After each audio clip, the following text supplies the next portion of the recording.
It sounds like violin music. Well, so does the whole of Bach. The G minor fugue, for example, is absolutely perfect for the violin. He taught the violin 6 days a week, and the sixth day he conducted from the harpsichord. So it's not at all unusual that he should have had knowledge of the violin. He played the violin. So I don't think that's any argument. Gillian Weir is one of the world's leading organ virtuosos, and she's not about to delete this music from the organist's playlist quite so easily. I've done courses having in string players to play the organ works of Bach because it's so instructive for organists to listen to it this way. And it all fits perfectly. I'm not a musicologist, so I would never dream of saying definitively, but I would certainly say that it seems to me to be perfectly Bach writing. Let's say that I think the reason that it is very unusual in his corpus is no argument for saying it's not by Bach, because so is the Passacaglia. That's an extraordinary piece. So is the Canzona. He was so much greater than everybody else that he was able to take any form and write something extraordinary in it. I always remember this idea of the toccata meaning a piece where you touch the keyboard. I mean, the word toccare means to touch. And this sense that you pick up your instrument and you just start off touching the instrument, and the music is born of, it's not preconceived, it's almost improvised.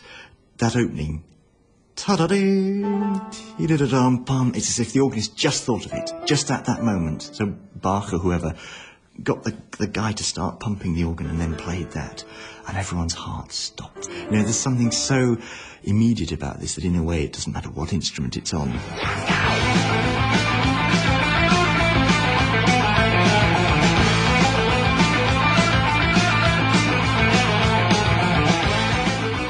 Since Peter Williams first voiced his doubts about Bach's toccata, the musical world has divided.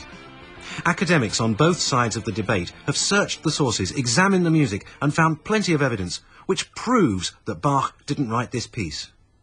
Or that proves he did. The argument has raged for over 20 years now, and still neither side is prepared to concede. Christoph Wolff, professor of music at Harvard and also director of the Bach Archive in Leipzig, explains that this is something of an occupational hazard. Ideas about Bach keep changing all the time. The problem is that we have so little information on personal affairs, of lost materials. We know so little about the circumstances under which many of his works originated. So, Bach is a puzzle. And I find it one of the most fascinating issues in the history of music, to deal with a body of enormously important material with so little concrete knowledge. When there are so few facts to go on, you need a forensic eye for clues. This kind of scholarship is more like Bach CSI. We didn't know much about Johannes Rinck in 1980. We now came across a piece that he copied and dated by Dietrich Buxtehude, 1730. So we know what his hand was in 1730. And if you look at the copy of the D minor toccata, you can see that must have preceded, in terms of scribal style, the Buxtehude. So it is quite clear that the manuscript of the D minor toccata was not copied in the 40s or perhaps after Bach's death in 1750, but it was copied in around or before 1730. That, I think, is a very important fact. This is the kind of composition typical of a 17, 18-year-old young virtuoso who also tries his hand at composition. It is a good piece, it is a very effective piece, but Bach did not have his students copy it in later years because he did not want to be known as a keyboard conquistador, which is exactly what is characterizing this outburst of virtuosity. He probably was very proud of it at the time he wrote of it. As the composer of the Art of Fugue, I think he was only embarrassed by it. If Bach was ashamed of the toccata, wouldn't that make it ironic that it's become his best-known work? Still, Professor Wolf's theory does seem to explain the lack of any other source copies, and the handwriting evidence seems to tell us that it could at least have been composed in Bach's lifetime. Not necessarily, says Peter Williams. One of my doubts was the number of tempo signs, adagio, presto, and the rest of it. It's very unusual.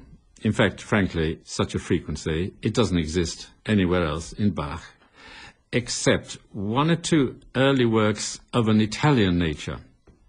So the tempo signs for an organ piece are not what you would expect in the early Bach period. You might expect it, however, in the decades after his death, in the period of Mozart and Haydn, but not earlier. OK, so stylistically it's a late work. It has to date from after Bach's death. Oh, hang on a minute. The D minor toccata is written without a flat. Notation of D minor without a flat in the key signature is very old-fashioned. You do not find it in Bach's manuscripts after 1710.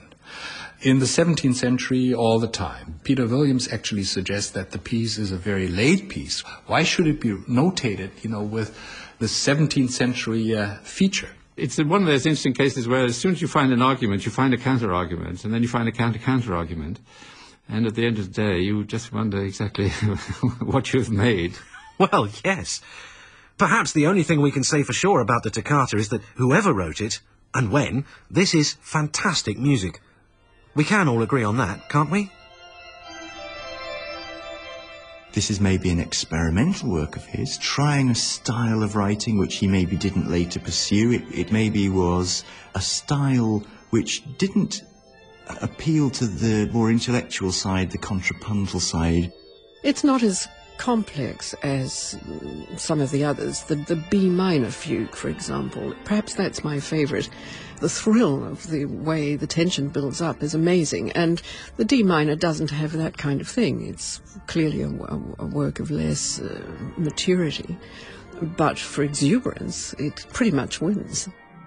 Full of rhetorical gestures, which in a way are, you could say, slightly meaningless. I mean, they're very powerful, but meaningless in the way that Italian opera sometimes has the most beautiful gestures or striking, dramatic moments, but it doesn't actually add up to much once the gesture is done. The primary purpose of the piece is to dazzle people, to display virtuosity. It's not to demonstrate contrapuntal sophistication. It starts with a marvellous flourish. It's like a fanfare of trumpets. And it goes off into wild cadenzas and things. That's all very exciting. And then I think we forgive the fact that the fugue is not one of his most complicated and brilliantly worked out pieces. One of the chords he uses a great deal in this piece, the so-called diminished seventh. It's used in this piece so repetitiously and frankly naively that to associate that with Bach is to assume that in his lesser moments, when Homer nods, he will play around with an elementary chord. Well, that's possible, but then of course that's possible for a whole range of other musicians, including his sons. And I think you could say the same about the various other characteristics. There are some little echo passages, for instance, in the middle of the fugue. Yeah. Very fetching little moments, I may say. They're really cute, aren't they? They come off wonderfully, and there's not a young organist in the world who doesn't like playing them and playing around with 3 or 4 manuals and having a great deal of fun. Yes, but of course there would be no young organist in 1740 either who wouldn't have liked to do that. So it doesn't take us very far, you see, and I don't see any, what you might call intellectual grasp in the piece of writing a fugue or working the potential of the organ, except its dramatic qualities. I can't see that as being remote to anybody of the period, particularly. And the fact it hits such a bullseye from the dramatic point of view, well, that's very nice, but that's hard to associate with anybody. It's hard to associate with Johann Sebastian Bach, actually.